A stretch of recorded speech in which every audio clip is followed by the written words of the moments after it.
तो हूँ जिनके गुणों के गान में बेवर्धमान महान जिन विचरे हमारे ध्यान में। क्षमावाणी पर्व 10 दिनों से जो हमने 10 धर्मों की आराधना की, उनसे हमारे हृदय में जो क्षमा, निर्माणता, सरलता, पवित्रता प्रकट हुई, संयम भाव जगा, तब त्याग की महिमा हमारे चित्त में समाहित हुई। उन सब के परिणाम स्वरूप हमारे हृदय में जो सरलता, सहजता आई है, उसका प्रस्फुटन ये क्षमावाणी पर्व है। इस क्षमावाणी पर्व के संदर्भ में एक सबसे बड़ी शिकायत ये है कि ये औपचारिक ज़्यादा बन के रह गया है। वास्तव में ये मित्रों का पर्व नहीं है, शत्रुओं का पर्व है। शत्रुओं को मिटाने का नहीं, शत्रुता मिटाने का पर्व है। लेकिन एक कोई हमारी शिकायत नहीं है कि हम लोग इसे उत्साहपूर्वक नहीं मनाते हैं। बहुत ही उत्साहपूर्वक मनाते हैं, बहुत बहुत महंगे कार्ड छपाते हैं, इस क्षमावाणी पर सब इष्ट मित्रों को भेजते हैं। हमारे घरों में एक शादी विवाह के जाने के लिए एक लिस्ट तैयार रहती है, उसी लिस्ट से ये क्षमावाणी कार्ड भी चले जाते हैं। बड़े घरों की हालत तो और ज़्यादा खराब है। मुनीम गुमास्ते उस लिस्ट के अनुसार बाज़ार से कार्ड लाते हैं, छपाकर सबको भेज देते हैं। जिनकी तरफ से वे भेजे जाते हैं उन्हें पता भी नहीं होता कि किन किन को भेजा है। कभी वो लिस्ट देख लें तो देख लें, और उन्हें इसकी चिंता करने की ज़रूरत नहीं है कि उसमें क्या लिखा है, क्योंकि जिसके पास पहुंचने वाली हैं वो भी उसे कौन सा पढ़ने वाला है। बाज़ार से छपे छपाए कार्ड आते हैं और उन्हें हम भेज देते हैं। न भेजने वाले को पता है कि मैंने क्या लिखा है। भले ही प्रेस की गलती से उसमें 2-4 गालियाँ भी छप जाएं तो चिंता करने की ज़रूरत नहीं है, क्योंकि कोई पढ़ने वाला नहीं है। क्यों पढ़े? भेजने वाले ने भी कहाँ पढ़ा है उसे। ये ऐसी औपचारिक क्षमावाणी हमें क्या निहाल करेगी। एक बार मैंने ऐसी ही भरी सभा में कहा क्षमावाणी के दिन कि साहू अशोक जैन ने मेरे से क्षमा याचना की है लिखित। तो लोग कहे क्यों यार, क्या बात हो गई। दिल्ली की घटना है। कुछ उनके मित्र भी बैठे होंगे, तो उनने जाकर के उनसे कहा कि वो भरी सभा में ऐसा कह रहे थे कि आपने उनसे लिखित में माफ़ी मांगी है। मैंने क्या को मांगी, मैं क्यों, मेरा ऐसी कोई बात ही नहीं हुई। मैं तो 2 साल से उनसे मिला भी नहीं हूँ, मेरी कभी कोई बात भी नहीं हुई। ऐसा उनने कैसे कहा, मेरी समझ में नहीं आता। उससे ये कहा तो वो मेरे पास आए कि साहब आपने भरी सभा में ये कहा, और वो तो कहते कि मैंने नहीं मांगी, नहीं, मेरा मिले ही नहीं, कोई बात ही नहीं। मैं कहा मेरे पास तो भाई प्रूफ है। तो उन्होंने कहा बताइएगा प्रूफ। तो मैंने क्षमावाणी कार्ड उनका जो आया था वो निकाल के उन्हें बताया, तो वो भी हंसने लगे। और जब उनसे कहा गया तो साहू जी भी हंसने लगे। अच्छा, ये तो हमारे ऑफिस से चले जाते हैं, उन्हें भी गया होगा। यानी मैं कहना चाहता हूँ कि जो आप हमसे लिखित माफ़ी मांग रहे हैं, लेकिन आप वो फीलिंग भी नहीं कर रहे हैं कि हम माफ़ी मांग रहे हैं, आपको उसका कुछ पता भी नहीं है, तो ऐसी क्षमावाणी हमें क्या निहाल करेगी। वास्तव में तो एक एक आदमी को चुनकर, जिससे हमारी शत्रुता कभी हुई हो, कुछ जिसके विरुद्ध हमने कुछ किया हो, अथवा जिसने हमारे विरुद्ध किया हो, उससे एक एक से मिलकर व्यक्तिगत क्षमा याचना उस अपराध के उल्लेख पूर्वक मांगनी चाहिए कि भाई साहब आपको मालूम नहीं है लेकिन मैंने आपके विरुद्ध कितना वातावरण खराब किया है वो मैं जानता हूँ, मैं आपसे क्षमा चाहता हूँ उस बात के लिए, और भविष्य में ऐसे मेरी गलती मेरे से नहीं होगी, तो वो क्षमा वाणी सही है। लेकिन हमारी तो एक भाषा नक्की हो गई, ज्ञात अज्ञात अपराधों के लिए क्षमा प्रार्थी हूँ। ज्ञात अज्ञात मालूम हो नहीं मालूम हो, यदि किए हो नहीं किए हो, सब के लिए मैं माफ़ी मांगता हूँ थोक के भाव। हैं? ऐसी क्षमा वाणी से हम क्या निहाल होने वाले हैं, हम गंभीरता से विचार करें। एक एक व्यक्ति से व्यक्तिगत उसके अपराधों के उल्लेख पूर्वक और भविष्य में संकल्प के साथ कि ऐसा द्वारा नहीं होगा, क्षमा याचना करना और क्षमा करना, इनमें वास्तव में ये असली क्षमा वाणी का स्वरूप है। आचार्य देव ने इसके बारे में एक गाथा लिखी है, खामेमि सभ्य जीवानाम सभ्य जीवा खमन्तु मे मित्ति में सभ्य भूदेषु वैरम मध्यम न केणवी। क्या अर्थ है? खामेमि सभ्य जीवानाम, मैं सब जीवों को क्षमा करता हूँ। सभ्य जीवा खमन्तु मे, सभी जीव मुझे क्षमा करें। मित्ति में सभ्य भूदेषु, मैं सभी प्राणियों से मित्रता चाहता हूँ। वैरम मध्यम न केणवी, किसी से भी बैर नहीं चाहता। ये आचार्य का वाक्य है और हम अपने क्षमावाणी कार्डों में उसे छपा भी देते हैं। प्रेस वाले के पास तैयार रहता है, तो आप कोई भी जाए क्षमावाणी का कार्ड छपाने तो उसमें वो डाल देते हैं आपकी तरफ से। लेकिन उसका अर्थ क्या है ये समझने की आज तक किसी ने कोशिश नहीं की। हम थोड़े इस पर गंभीरता से विचार करेंगे। पहला वाक्य है खामेमि सभ्य जीवानाम, कि मैं सब जीवों को माफ करता हूँ। माफी मांगता हूँ नहीं है। और हम क्या करते हैं, भाई साहब माफ करना माफ करना माफ करना, है ना। मिच्छामि दुक्कड़म कहते हुए श्वेतांबर भाई बहुत मिलते हैं, यहाँ भी आप लोग भी करते होंगे, जानते हैं मिच्छामि दुक्कड़म माने क्या होता है। दुष्कृतम मिथ्या अस्मि, जो खोटे काम मेरे से जिंदगी में हुए हों, हे भगवान वे झूठे हो जाएं, माने ऐसे काम मेरे से द्वारा कभी नहीं हो।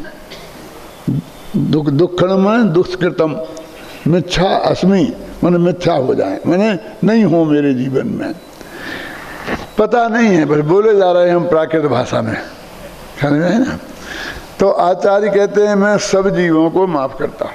वे कहते हैं ये क्षमा याचना दिवस है कि क्षमा वाणी, माने क्षमा करना दिवस है कि क्षमा याचना।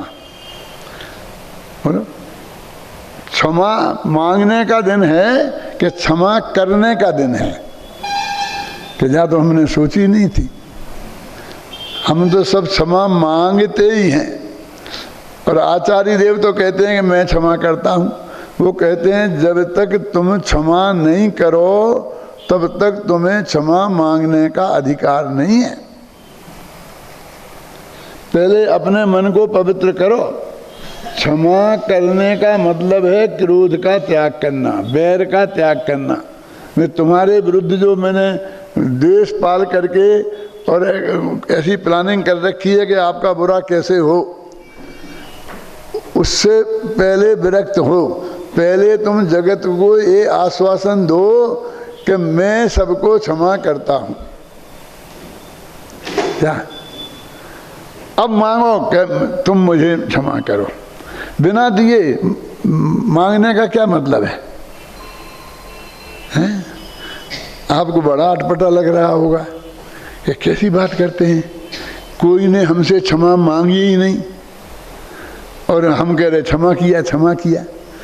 यदि मैं सचमुच आपसे ऐसा कहता हूँ भाई साहब माफ़ करना, कोई गलती हो गई हो, तो आपको ठीक लगता है। और मैं कहूँ भैया मैंने तुम्हें माफ़ किया, तुम तो फिर पंडित जी पागल हो गए हैं क्या? अरे तुम तो पंडित को पागल कह रहे हो, तुम तो आचार्यों को भी पागल कहने से नहीं मानोगे, क्योंकि ये मैं थोड़ी कह रहा हूँ, आचार्य कह रहे हैं। खामेमि सब जीवानाम, मैं सब जीवों को माफ़ करता हूँ।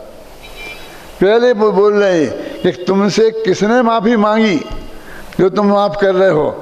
कि भाई साहब किसी को माफ़ी मांगने की क्या ज़रूरत है? यदि मुझे क्रोध का त्याग करना है, मैंने अपने हृदय में तुम्हारे प्रति बैर पाल रखा है, तो तुम जब मुझसे क्षमा मांगोगे तब मैं छोड़ूंगा। क्या मैं छोड़ने के लिए स्वतंत्र नहीं हूँ? मैं अपना हृदय पवित्र नहीं कर सकता हूँ? मैं क्रोध का त्याग करने के लिए पराधीन हूँ कि कोई मांगे तो मैं छोड़ूं, नहीं तो नहीं छोड़ूं। कैसे छोड़ूं? उत्तम क्षमा ये स्वतंत्र धर्म है, इसे किसी दूसरे की सहयोग की जरूरत नहीं है। वो तो दूसरे का सहयोग मांगना हो गया ना, कि वो माफ़ी मांगे तो हम माफ़ करें। कोई माफ़ी मांगे चाहे नहीं मांगे, लेकिन हम अपने हृदय को हल्का नहीं कर सकते हैं।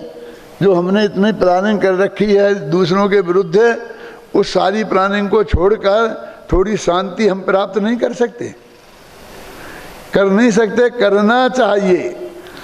फिर देखो, माफ करने से क्रोध कसाय रोकती है, और माफी मांगने से मान कसाय रोकती है।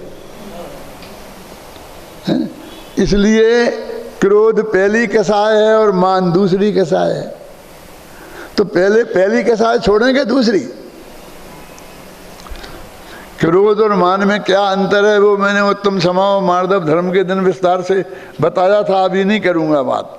लेकिन वो कहते हैं पहले क्रोध छोड़ो फिर मान छोड़ो। कि साहब मैंने मुझसे माफ़ी मांग ली और उसने माफ़ नहीं किया तो?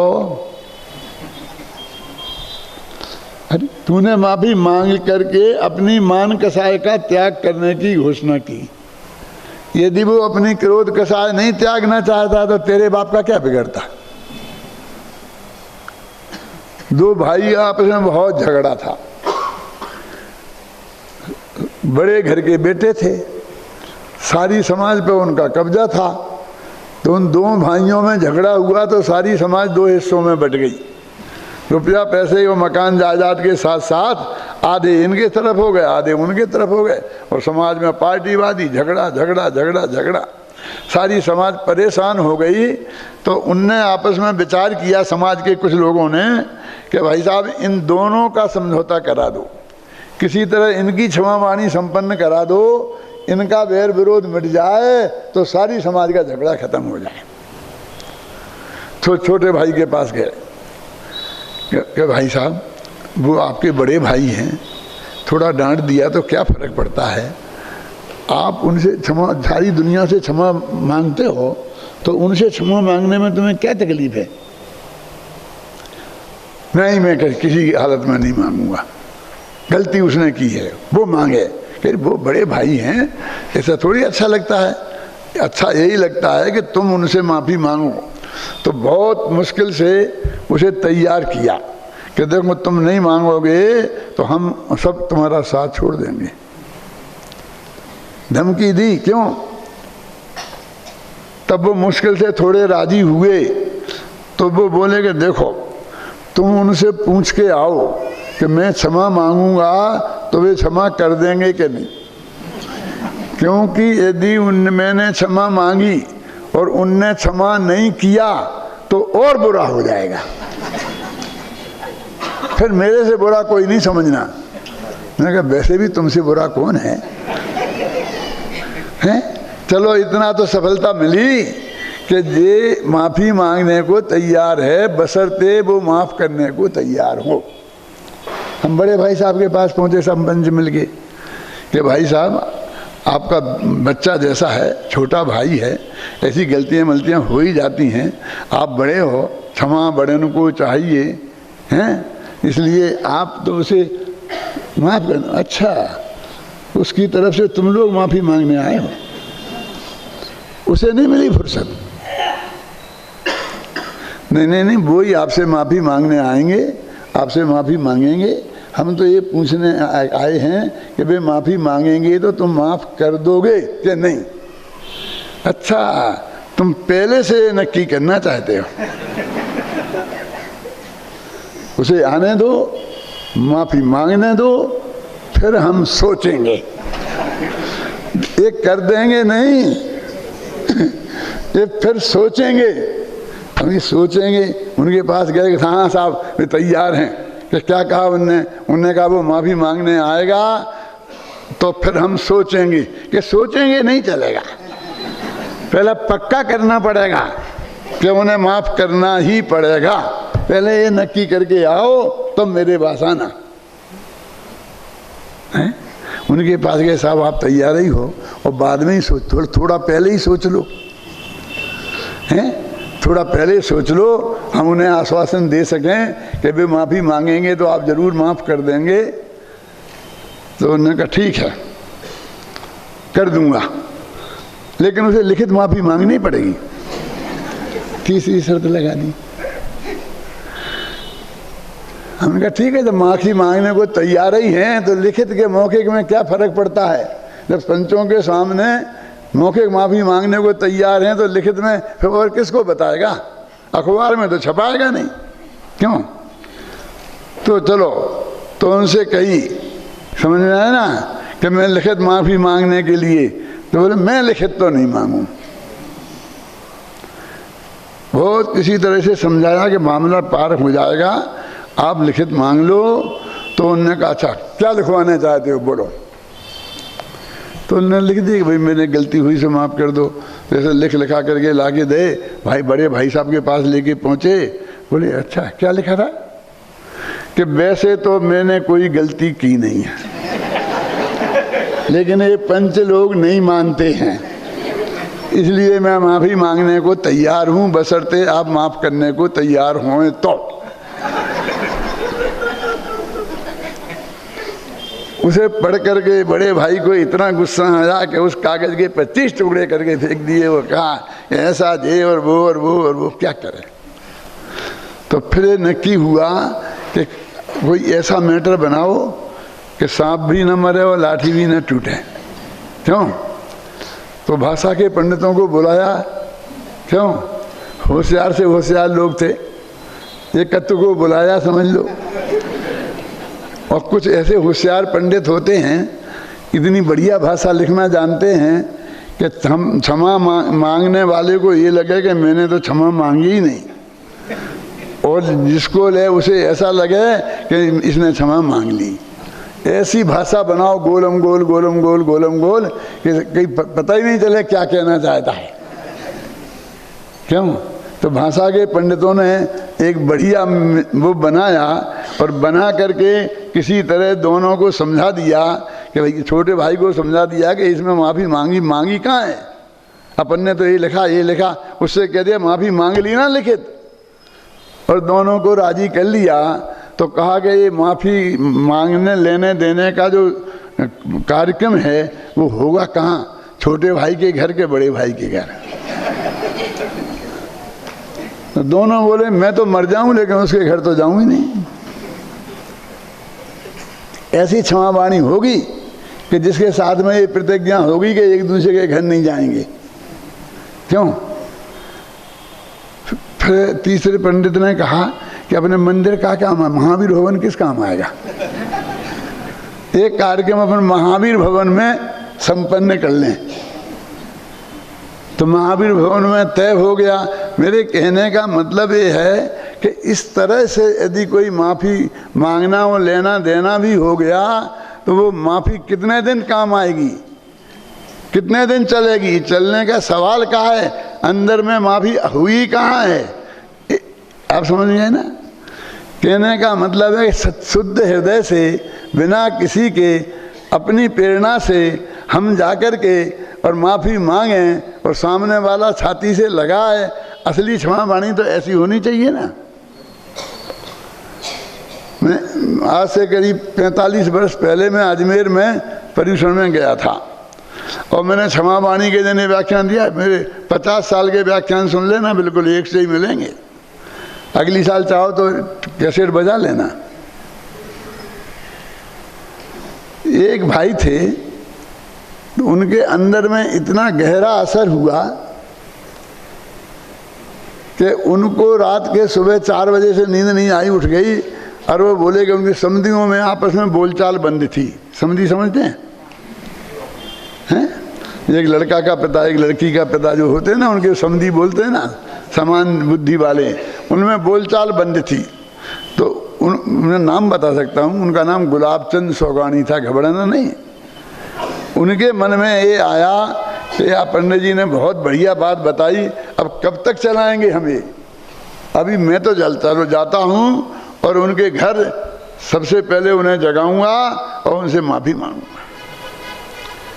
उनके मन में ये भाव आया, फिर जाने के लिए तैयार हुए। बच्चों ने पूछा कहाँ जा रहे? तो उसने सब बात बता दी कि नहीं, आप घर के बाहर पैर नहीं रखेंगे। उन्हें मांगना हो तो बे आवे, बे लड़की वाले हैं, अपन तो लड़के वाले हैं। समझ में आए ना? अपन क्यों मांगेंगे? उन्हें लड़कों को बहुत समझाया कि भाई ये बैर विरोध करने का एक मौका है, तुम मुझे मत रोको। ख्याल में आए ना? लेकिन लड़कों ने नहीं जाने दिया। फिर वो रुक गया। जब लड़के जाके द्वारा सो गए तो फिर उठा और उसे डर लगा कि उसके घर तक पहुंच गया। घर के दरवाजे पे पहुंचा, घंटी पे हाथ रख दिया लेकिन दबाया नहीं बटन। क्यों? कि यदि वो आया और उसने मुझे देखा और देखते ही गालियां बकना शुरू कर दी और मैंने माफ़ी मांगी और उसने माफ़ नहीं किया, तो ये तो जितनी है सो है, अब सारे जीवन के लिए फिर बैर हो जाएगा और मेरे बच्चे मुझे घर में नहीं घुसने देंगे। लौट आया वहां से, लेकिन लौट आने पर भी संतोष नहीं हुआ और फिर वो गया द्वारा, जाके फिर घंटी बजाई और अंदर से समधी साहब निकल के आए। ने कहे और एकदम छाती से लिपट गए और दोनों में बैर विरोध खत्म हो गया 25 साल का। और एकदम हो गया। वहां से सीधे दोनों मेरे पास आए ये शुभ समाचार सुनाने के लिए। मेरे समझ में आए ना कि साहब हमारे पर ऐसा असर हुआ और आज ऐसा ऐसा हुआ। तो मुझे उस दिन अंदर में बहुत संतोष हुआ कि मेरे व्याख्यान का कुछ असर तो हुआ। मैं तो समझता था सारा पानी ऊपर से ही जा रहा है। कैसे होना चाहिए क्षमा वाणी? हम विचार करें गंभीरता से। हैं क्या? यदि ऐसे क्षमा वाणी पंचों से मिला के हो भी गई तो उससे कुछ भी फायदा होने वाला नहीं है। आचार्य तो क्या कहते हैं? खामेमी सभ्य जीवानाम, मैं माफ करता हूँ, पहला पॉइंट ये है। और सभ्य जीवा खमन तुम्हें, सब जीव मुझे माफ करें। फिर दूसरी बात ये है, और मैं सबसे मित्रता चाहता हूँ। तीसरी बात ये है, मैं किसी से बैर विरोध नहीं चाहता हूँ। चौथी बात ये है। 4 वाक्य हैं। क्यों? क्या कहा उनने ये नहीं कहा कि खामेमी सभ्य जैनी नाम, सभ्य जैनी खमन तुम्हें, कि मैं सब जैनियों से माफी मांगता हूं और सब जैनी मुझे माफ कर दें, ये नहीं कहा।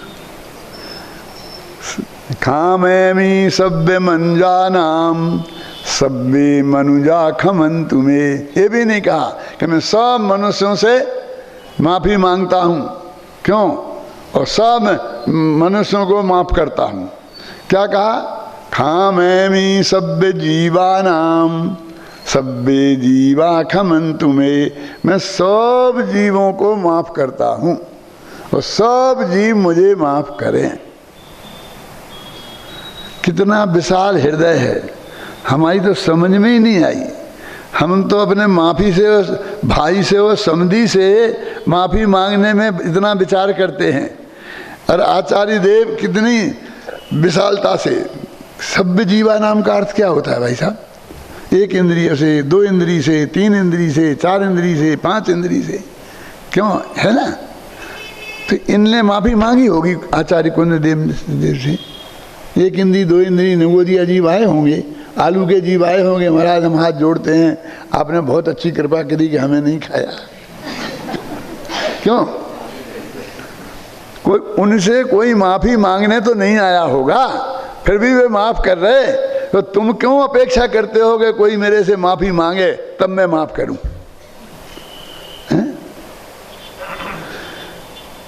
कि भाई अब ये भी हो गई, अब भाई बंद से मांग लें, छोटे भाई से मांग लें, रिश्तेदार से मांग लें, अपने बेटे से मांग लें, पोते से मांग लें माफ़ी, क्यों अड़ोसी पड़ोसी से मांग लें, नौकरों से मांग लें।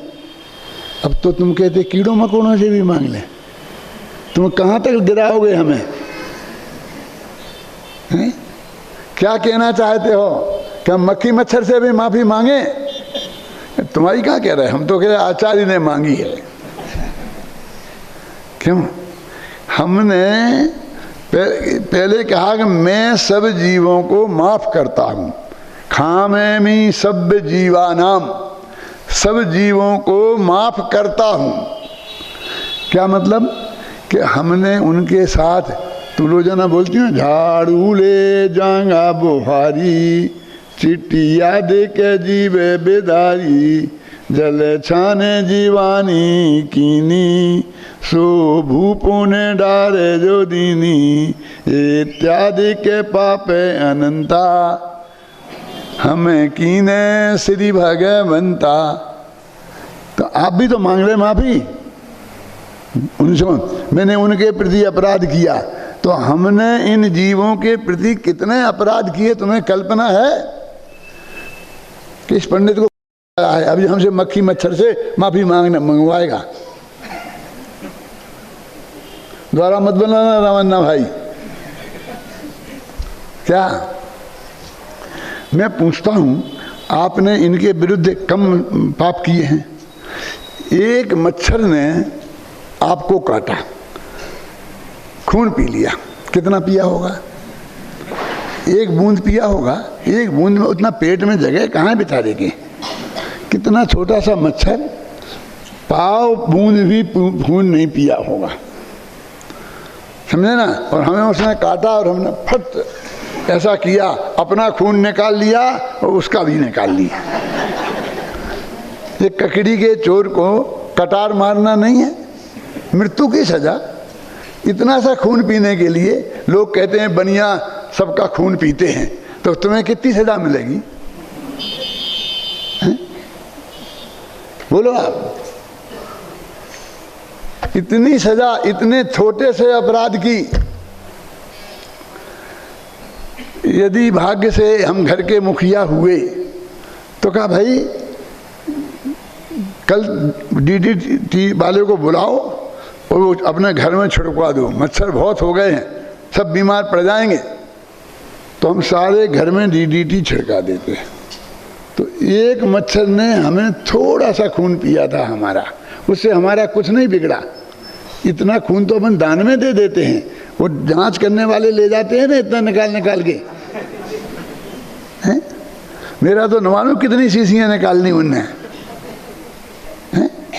और मच्छर ने बेचारे ने इतना सा पिया और तुमने उसकी जान निकाल ली। जान से काम नहीं चला, सारे घर में डीडीटी। एक मच्छर नहीं बचना चाहिए।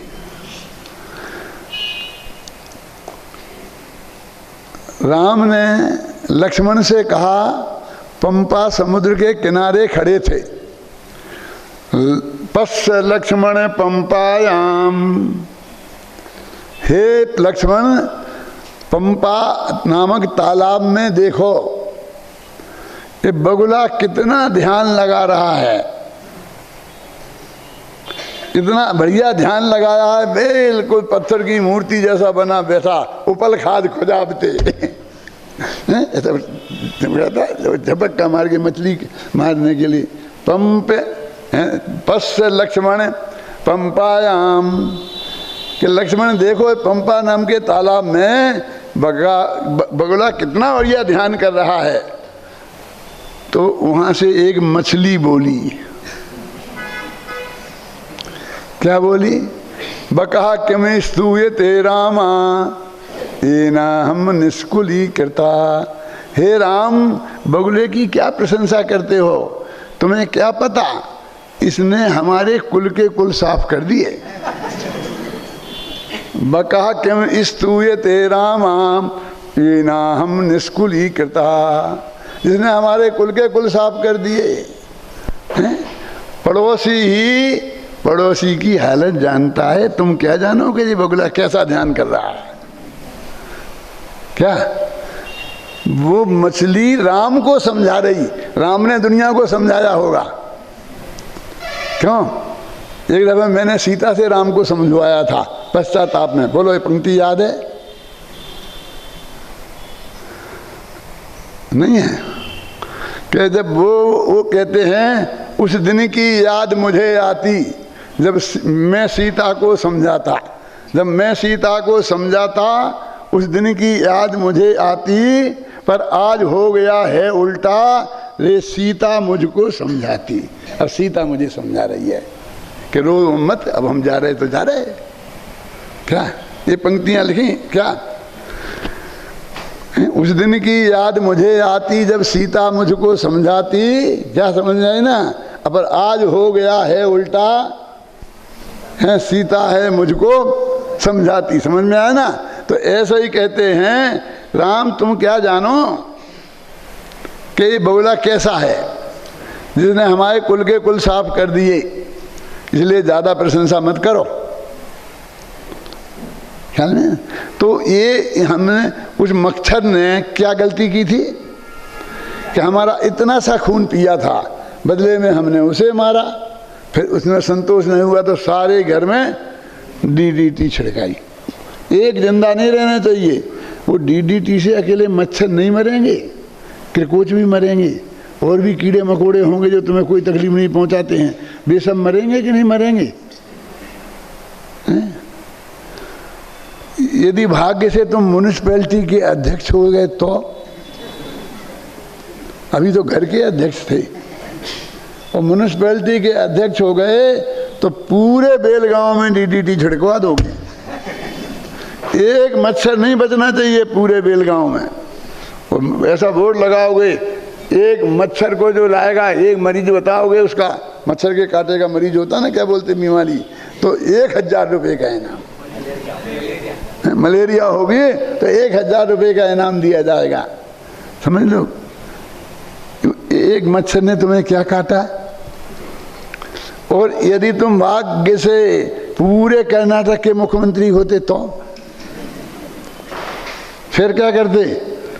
कर्नाटक के सारे जगह DDT छिड़का देते। और महादुर्भाग्य से यदि भारत के प्रधानमंत्री होते तो भारतवर्ष से भी सारे मच्छरों का बायकाट कर देते। कितना बड़ा अपराध किया है आपने, 1 इंद्री 2 इंद्री 3 इंद्री 4 इंद्री जीवों पर, तुम्हें पता नहीं है? तो उनसे तुम्हें माफ़ी मांगने की ज़रूरत नहीं है और उन्हें माफ़ करने की ज़रूरत नहीं है। अपराध किया इसलिए माफ़ी मांगने की ज़रूरत है। और अब आप कल से नहीं करेंगे, इसके लिए माफ़ करने की ज़रूरत है।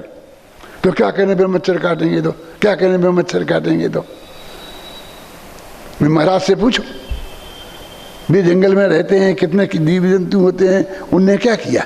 पूरे जंगल में क्या कर सकते हैं? बोलो, अपने शास्त्रों में लिखा के नहीं लगा?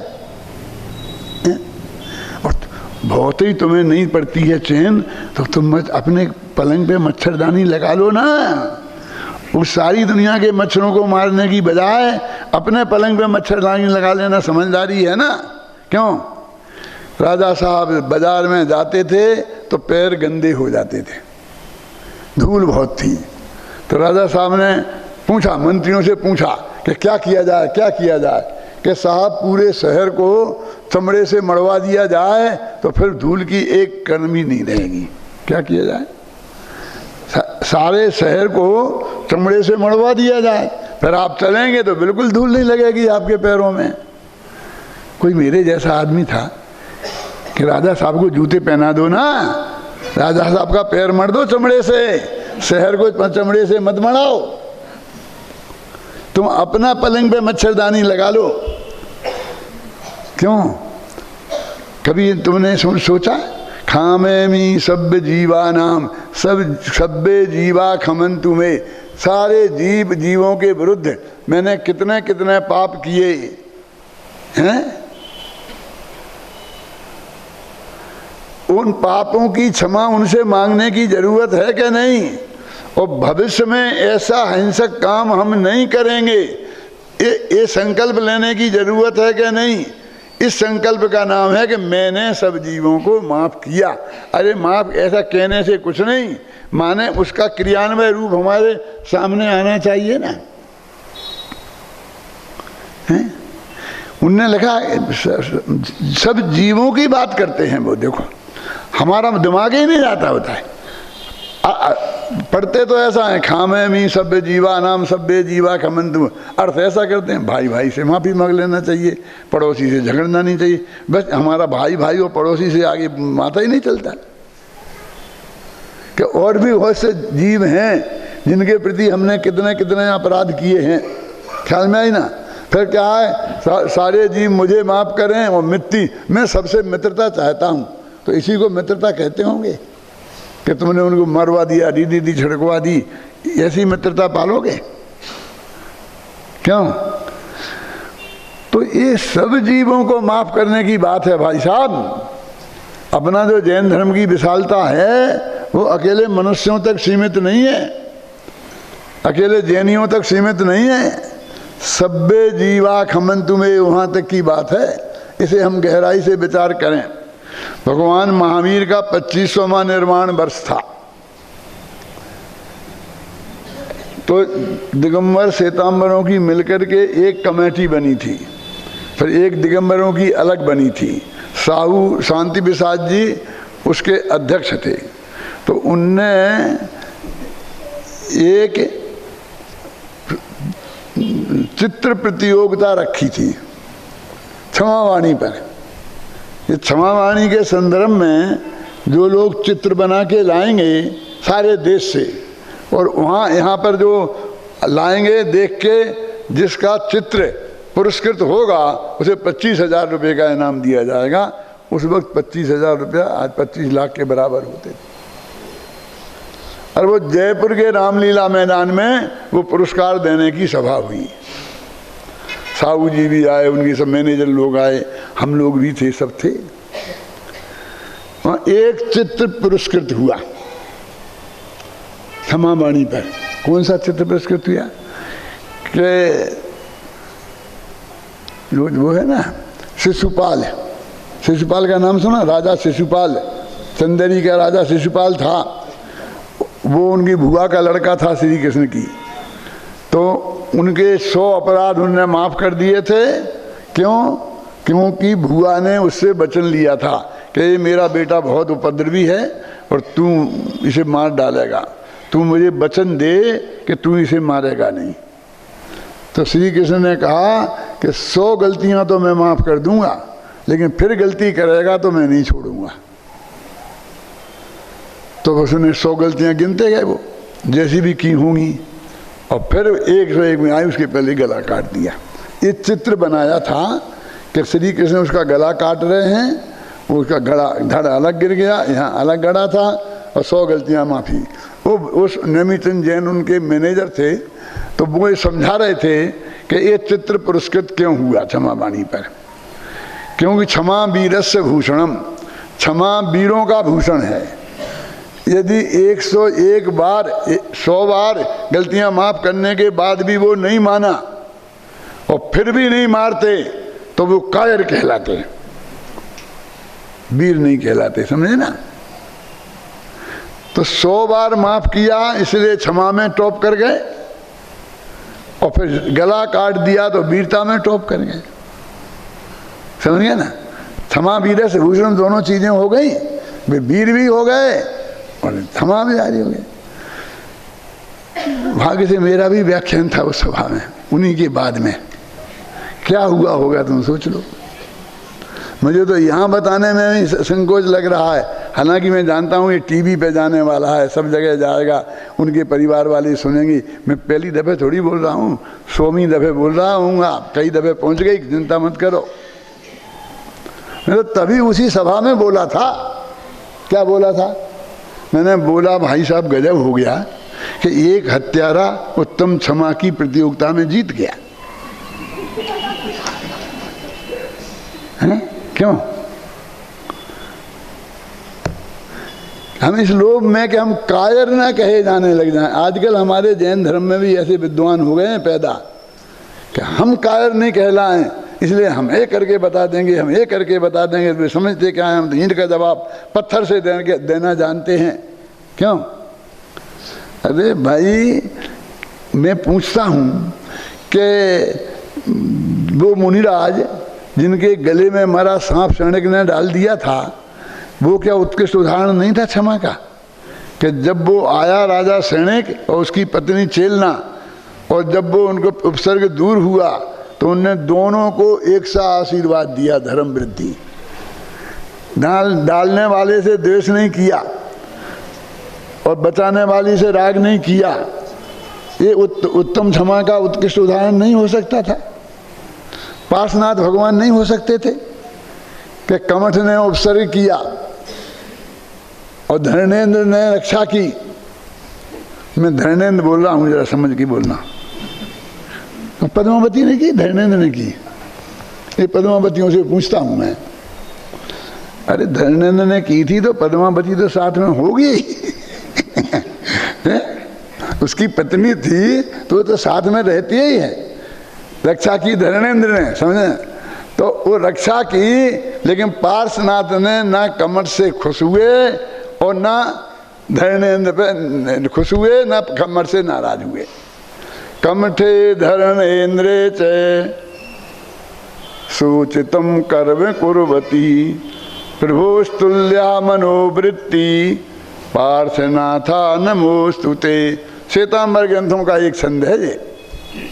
क्या अर्थ? इसका अर्थ है कमठे धर्मेंद्रे च, कमठ ने और धर्मेंद्र ने अपने अपने योग्य कार्य किया। सोचितम कर्म कुर्वती, स्व उचित अपने अपने योग्य कार्य किया। पर प्रभुस्तुल्या मनोवृत्ति, हे प्रभु आपकी मनोवृत्ति दोनों के समान, दोनों में तुल्य रही, समान रही, इसलिए मैं पार्श्वनाथ तुम्हें नमस्कार करता हूँ। यदि तुम कमठ से नाराज हो गए होते और धर्मेंद्र से खुश हो गए होते तो कम से कम मैं तो नमस्कार नहीं करता। ऐसा कहता कवि, लेखक। क्योंकि ऐसा तो हम ही करते हैं, ऐसा हर संसारी जीव करता है। जो अपने अनुकूल व्यवहार करता है उससे खुश हो जाते हैं, जो प्रतिकूल करता है उससे नाराज हो जाते हैं। तो हम में तुम्हें विशेषता क्या रही? क्या लिखा? सोचितम कर्म कुर्वती। क्यों? धर्मेंद्र ने और कमठ ने उचित काम किया था, लेकिन उन्हें अपने अपने योग्य कार्य किया। योग्य कार्य किया था नहीं है? मैंने एक दिन सुनाया था ना, ये भागीरथ वर्णी और गणेश वर्णी थे, तो एक मुसलमान मौलवी भाषण दे रहा था काय पर? कुर्बानी पर। इन काफिरों को मार दो तो भी जन्नत मिलेगी और इनके हाथ से मर जाओ तो भी जन्नत मिलेगी। गणेश प्रसाद वर्णी से पूछा भागीरथ वर्णी ने, कैसा लगा व्याख्यान? उन्होंने कहा बहुत अच्छा। तुम्हें शर्म नहीं आती? इसे अच्छा कह रहे हो? वो हिंसा को प्रोत्साहित कर रहा है, वो भड़का रहा है जनता को, तुम कह रहे अच्छा व्याख्यान।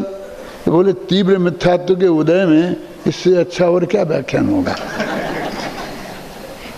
बोलो आप सोचो, कोई आदमी गालियां बक रहा है तो कैसा है? अब तीव्र गुस्सा आ रहा है उसे, तो तीव्र गुस्सा में तो ऐसा ही करेगा और क्या करेगा?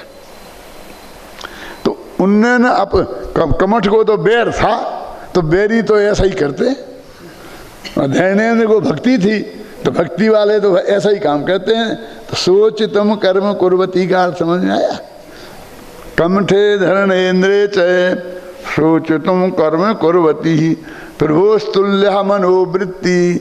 हे प्रभु आपकी दोनों में मनोवृत्ति समान रही, इसलिए मैं आपको नमस्कार करता हूँ। क्यों जी? यदि पारसनाथ ऐसा नहीं करते जैसा उनने किया और कुछ करते तो क्या होता। पारसनाथ को केवल ज्ञान होता, वे मोक्ष जाते। उनको उसी समय केवल ज्ञान हो गया। यदि उनकी दोनों में मनोवृत्ति एक सी नहीं होती, यदि आत्मा का ध्यान नहीं करते वे और वे धर्मेंद्र और कमठ में उलझ जाते तो संसार में ही पड़े रहते, तो क्या वे पारसनाथ क्षमा के उत्कृष्ट उदाहरण नहीं हो सकते हैं? ऐसी एक दो नहीं, हजारों कहानियां हमारे जैन शास्त्रों में भरी पड़ी हैं, वो कोई नहीं मिली। वो ऐसा आदमी मिले हैं और वे भी 100 अपराध माफ करने की बात भी उन वचनबद्ध थे, उनने अपना वचन पालन किया। इसके लिए तो हम उन्हें धन्यवाद देते हैं। क्यों? कि उनने अपनी बुआ को वचन दिया था कि 100 गलतियां तो मैं माफ कर दूंगा, तो उसका पालन किया, वो तो धन्यवाद के पात्र हैं। लेकिन किसी हत्या को कम से कम क्षमा वाणी का सर्वोत्कृष्ट उत्कृष्ट उदाहरण तो नहीं मान सकते। क्या होना चाहिए? हम उत्तम क्षमा का वास्तविक स्वरूप क्या है, इस बात को हमें अंदर से बहुत विशाल संदर्भ में सोचना चाहिए। और कम से कम इस क्षमा वाणी के दिन हम एक दो अपने शत्रु यदि कम कर सके तो समझ लेना हमारा सार्थक है। एक बात कहता हूँ मैं आपको, आज तक आप क्या जैसी मानसिक स्थिति है वो आप अच्छी तरह जानते हैं। कल से देखना कुछ फर्क हुआ है कि नहीं हुआ है। यदि कुछ फर्क होए लगे तो समझना हमने क्षमा वाणी सच्ची मनाई है, और कोई फर्क नहीं लगे, बात वहीं की वहीं रहे, तो समझ लेना क्या हुआ है। हम बहुत गहराई से उत्तम क्षमा वाणी को के स्वरूप को समझकर जब हमारे हृदय क्षमा से भर जाए और वो समाये नहीं, जैसे घड़ा होता है ना, तो घड़ा खाली है, अब उसमें अपन पानी डालो तो कहाँ से डालते हैं? मुंह में से पानी डालते हैं। भरता कहाँ से है? नीचे से। मुंह नहीं भरता है। मुंह कब भरता है? जब पहले पूरा पेट भर जाता है तब, फिर मुंह से उबल जाता है। क्यों? तो ऐसी हमारी क्षमा पेट में इतनी भर जाए कि वे मुंह से उबले तो वो क्षमा वाणी हो, तो वाणी में आए क्षमा। अब यहाँ तो सब खाली है और सब वाणी वाणी में है, जवान जवान पे क्षमा क्षमा कर रहे हो, क्या होने वाला है इस क्षमा से? अंदर में, अंदर हृदय भीगना चाहिए ना, वो अंदर में जाना चाहिए। 10 दिन का पर्व की आराधना से हमारे चित्त में कुछ निर्मलता तो प्रकट होनी ही चाहिए। ऐसी मंगल भावना के साथ मैं क्षमा वाणी के प्रसंग पर जो बात मैंने कही, उसके लिए मैं चाहता हूँ कि आपको उसका लाभ अवश्य हो। ऐसी भावना के साथ मैं अपनी बात समाप्त करता हूँ।